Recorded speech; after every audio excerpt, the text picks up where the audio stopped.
A lot of people are very understandably confused about the executive order that just dropped regarding marijuana. So I want to dig into this and talk about what it does and why that matters. The first and most important thing this does is it moves marijuana from a Schedule 1 drug with things like heroin to Schedule 3 with things like testosterone and ketamine. Now, why this is particularly important is because now that it's moved to Schedule 3, like testosterone and ketamine, we can actually do serious research to find what the benefits, risks, and everything are instead of debating this and trying to use pseudoscience.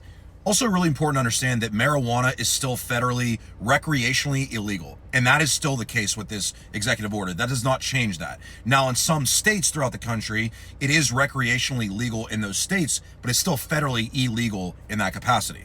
Biggest thing that comes with this executive order is legitimacy, meaning that for years and decades, the federal government has put their head in the sand and pretended that marijuana has no medical value. We know that's bullshit. Anybody that's used marijuana for mental health related problems, for physical problems, has known this is bullshit. But now the government doesn't have to pretend that they don't know there's medical value in it. They can actually research this and they can put effort into finding out how beneficial it is. And yes, this is the time to push for full federal legalization. The war on drugs has destroyed communities. We have people locked up in prison sentences for simply owning a plant that helps them physically, mentally, spiritually, okay? The reason this plant has been illegal for as long as it has is because it was a convenient way to punish communities and the pharmaceutical industry. The pharmaceutical industry majorly benefits from this being illegal. Why?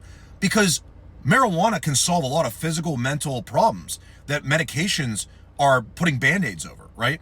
And the reality is that in a world where alcohol is legal, that kills tens of thousands of people every single year, ruins relationships and marriages through domestic abuse, there's no world in which it makes sense to have marijuana illegal, which does none of that stuff. Bottom line is this is a major win, and no matter what the media tries to convince you of, this is a huge step forward in the right direction towards sanity.